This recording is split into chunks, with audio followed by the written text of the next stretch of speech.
હું ગામે ગામ પ્રોગ્રામ કરવા જઉં છું એવી રીતે ત્યાં ગયો હતો અને આ રીતે મારા જોડે ફરમાઈશની ચિઠ્ઠી આવી હતી. એ ચિઠ્ઠી હું ગાયો હતો. બાકી બિલકુલ નિર્દોષ છું, એ વાતનું હું કંઈ જાણતો નથી.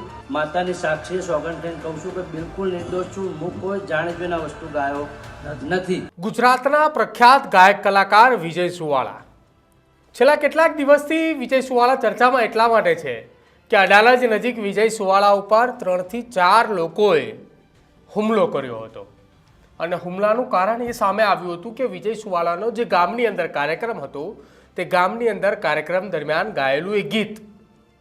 જો કે આખા આ મામલાને લઈને છેલ્લા 3-4 દિવસ દરમિયાન વિજય સુવાળાને નાત બહાર કરી દેવાના સોશિયલ મીડિયાની અંદર અનેક ફોટા વાયરલ થયા અને ફોટા વાયરલ થયા બાદ આખો મામલો જે છે તે ગરમાયો હતો. રબારી સમાજના જે સોશિયલ મીડિયાના ગ્રુપ છે તે ગ્રુપની અંદર અનેક જગ્યાએ ફોટાઓ પણ વાયરલ થયા અને ફોટાઓ વાયરલ થતાની સાથે જ એ એટલી હદ સુધી ફોટા વાયરલ થયા કે વિજય સુવાળાના ફોટાની ઉપર ચોકડી મારેલા એટલે કે બ્લેક કલરની લાઈન દોરેલા ફોટા પણ વાયરલ થયા. જો કે આ તમામની વચ્ચે વિજય સુવાળાએ માફી પણ માંગી અને જે કાર્યક્રમ દરમિયાન વિજય સુવાળાએ ગીત ગાયું હતું એ ગીતની સાથે સાથે તેઓ જે વ્યક્તિ હારે નાચી રહ્યા હતા અને જે શબ્દો એ ગીતની અંદર હતા એ ગીતના શબ્દો વિજય સુવાળાને ફરમાઈશ કરવામાં આવી હોવાની વાત જે છે તે કરવામાં આવી રહી છે. હવે જ્યારે આખા આ મામલાને લઈને વિજય સુવાળાએ માફી માંગતા તેને કહ્યું કે અહીંયા મારી સમક્ષ એ ચારે ગામના પાદરના એ તમામ લોકો ઉપસ્થિત છે અને અલગ અલગ એ માતાજીઓ સાથે જ એ તમામ એ દેવી દેવતાઓના તેમને નામ લીધા અને નામ લઈને તમામના સોગંદ પણ ખાતા અને કહ્યું કે આ ગીત હું જાણી જોઈને નથી ગાતો, આ ગીત મેં જાણી જોઈને ગાયું પણ નથી. આ કાર્યક્રમની દરમિયાન જે ફરમાઈશો અમને આપવામાં આવતી હોય છે ફરમાઈશો વતી આ પણ એક મને ફરમાઈશ આપવામાં આવી હતી અને આ કાર્યક્રમ હતો ગાંધીનગરના નજીક આવેલા એક ગામની અંદર અને એ ગામની અંદર આ ફરમાઈશ દરમિયાન તેને ગીત ગાયા હોવાની વાત કરી હતી. પહેલાં આખા આ મામલાને લઈને હવે નવો ઘટસ્ફોટ એ થયો છે કે વિજય સુવાળાને લઈને સોશિયલ મીડિયાની અંદર હવે માફી બાદ એક ઓડિયો ક્લિપ વાયરલ થઈ. પહેલાં તમે માફીનો વિડીયો સાંભળો કે વિજય સુવાળાએ શું માફી માંગી, ત્યારબાદ ઓડિયો ક્લિપની ચર્ચા કરીએ. જય વિહતમાં મિત્રો, ઘણા દિવસથી સોશિયલ મીડિયામાં એક ચર્ચા ચાલી રહી છે જે બાબતને આજે ચોખવટપૂર્ણ હું ગુજરાતની જાહેર જનતા નાત વિહોતર રબારી સમાજને એક ચોખવટ કરવા માગું છું કે 4 દિવસ પહેલાં મારો કાર્યક્રમ રામપુરા બંકોળા હતો.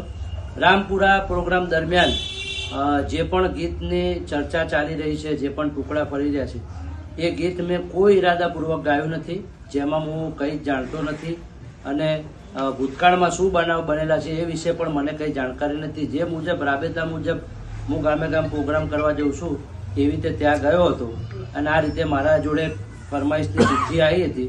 એ ચિઠ્ઠી હું ગાયો હતો. બાકી બિલકુલ નિર્દોષ છું, એ વાતમાં હું કંઈ જાણતો નથી અને કોઈ વસ્તુ હું હાથે રહીને જાત રૂબરૂ ગાયો જ નથી.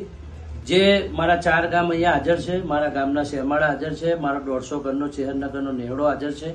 બધા વચ્ચે હું નાત વિહોતર વડવાળા દેવ, વાડીનાથ મહાદેવ, વડોદરાની મેરડી, કાહવાના ગોગન, મારી ગોડા છેલ્લાની વિહતની 4 ગામની માતાની સાક્ષી સોગંદ થઈને કહું છું કે બિલકુલ નિર્દોષ છું. હું કોઈ જાણી જોઈને વસ્તુ ગાયો નથી. તે છતાંય નાત વિહોતર મારો માને બાપ છે, મારા સમાજમાં જીવવાનું છે, સમાજમાં મરવાનું છે. તો મારા સમાજના 4 દિવસમાં કઈ બી લાગણીને ઠેસ પહોંચી હોય તો મારે સમાજની માફી માંગવા માટે હું 1000 વખત તૈયાર છું અને મારા રબારી સમાજની 2 હાથ જોડીને માફી માંગુ છું. જય વિહતમાં. આ વિડીયોની અંદર વિજય સુવાળાએ સ્પષ્ટપણે માફી માંગી અને તેને કહ્યું કે આ ગીતે મને ફરમાઈશમાં ગાવા કહ્યું હતું. હવે જ્યારે વિજય સુવાળાનો વિડીયો આ સોશિયલ મીડિયાની અંદર તેને વાયરલ કર્યો, માફી માંગતો વિડીયો તેને બનાવ્યો, ત્યારબાદ હવે એક ઓડિયો ક્લિપ પણ સોશિયલ મીડિયાની અંદર વાયરલ થઈ રહી છે. ઓડિયો ક્લિપ એ ક્યાંની છે એ તો ખ્યાલ નથી, પરંતુ એ ઓડિયો ક્લિપની અંદર જે વ્યક્તિ બોલી રહ્યા છે તે વ્યક્તિ કહી રહ્યો છે કે હું ઠાકોર સમાજનો હું યુવક બોલી રહ્યો છું અને આ જે કાર્યક્રમ હતો એ ગામનો જ યુવક બોલું છું. આ પ્રકારની ઓડિયો ક્લિપની અંદર તે ભાઈ વાત કરી રહ્યા છે અને તે કહી રહ્યા છે કે અમે વિજય સુવાળાને આ ગીત ગાવા માટેની કોઈ જ ચિઠ્ઠી ચબરખી કે કોઈ જ અમે રજૂઆત પણ નહોતી કરી. એટલે હવે આખા મામલાની અંદર ફરી એકવાર વિવાદ અને વિરોધનો વંટોળ ક્યાંક દેખાતો હોય તેવું લાગે છે. હવે એ ઓડિયો ક્લિપ શું હતી તમે એ સાંભળી લો કે ઓડિયો ક્લિપની અંદર એ ભાઈ એ કઈ વાત કરી રહ્યા છે. જય માતાજી, હું રામપુરા ગામનો ઠાકોર છું. વિજય સુવાળાનો પ્રોગ્રામ રામપુરા ગામમાં હતો ત્યારે કોઈ પણ સમાજને દુઃખ પહોંચે એવી કોઈ પણ ફરમાઈશ અમારા ઠાકોરે આપી નથી. તેના બચાવ માટે ખોટા સોગંદ ખાઈને વિજય સુવાળા રબારી સમાજને ગેરમાર્ગે દોરીને પોતાનો બચાવ કરે છે. વિડીયો વાયરલ થયા છે તેમાં ચોખ્ખું દેખાય છે વિજય સુવાળા પોતાની જાતે જ ફરમાઈશ ગાયેલો છે બધી. સાંભળી આપ્યા ઓડિયો ક્લિપ. વિજય સુવાળાએ જેવી સોશિયલ મીડિયા ઉપર માફી માંગતો વિડીયો બહાર પાડ્યો તેની સાથે જ સોશિયલ મીડિયાની અંદર આ ઓડિયો ક્લિપ પણ ફરતી થઈ. એટલે કે હવે વિજય સુવાળાની સામે નવો પડકાર છે અને પડકાર એ છે કે જે વિજય સુવાળાએ દેવી દેવતાઓના નામ લીધા હતા અને જે દેવી દેવતાઓના નામ લઈને સોગંદ ખાધા હતા અને કહ્યું હતું કે હું તમામ લોકોની માફી માંગુ છું કે આટલા દિવસોની અંદર જે કોઈ પણ થયું, કોઈની લાગણી દુભાણી હોય તો પણ હું માફી માંગુ છું અને સોગંદ ખાઉં છું કે મેં આ ગીત જાતે નહોતું ગાયું, મને ફરમાઈશ કરવામાં આવી હતી. જ્યારે આ ઓડિયો ક્લિપની અંદર સ્પષ્ટપણે કહેવામાં આવ્યું છે કે અમે કોઈ પણ પ્રકારની ફરમાઈશ નથી કરી, વિજય સુવાળાએ આ ગીત તેની જાતે જ ગાયું હતું. ત્યારે હવે આ ચર્ચાનો વિષય એટલા માટે વધુ બની રહ્યો છે કે એક તરફ વિજય સુવાળા એ પોતાના સમાજે પોતાના ગામના લોકોની સાક્ષીએ તમામ લોકોને હાજર રાખીને એ સોગંદ ખાય છે અને બીજી તરફ આ પ્રકારની ઓડિયો ક્લિપ વાયરલ થાય છે. શું લાગી રહ્યું છે વિજય સુવાળાએ જે સોગંદ ખાધા એ ખરા અર્થમાં સાચા છે કે પછી સોશિયલ મીડિયાની અંદર વાયરલ થઈ રહી એ ઓડિયો ક્લિપ સાચી છે? આખી આ ઘટનાની અંદર શું બન્યું હતું એ કાર્યક્રમની અંદર? ખરા અર્થમાં વિજય સુવાળાને કોઈ ફરમાઈશ મળી હતી કે વિજય સુવાળાએ જાતે જ આ ગીત ગાયું હતું?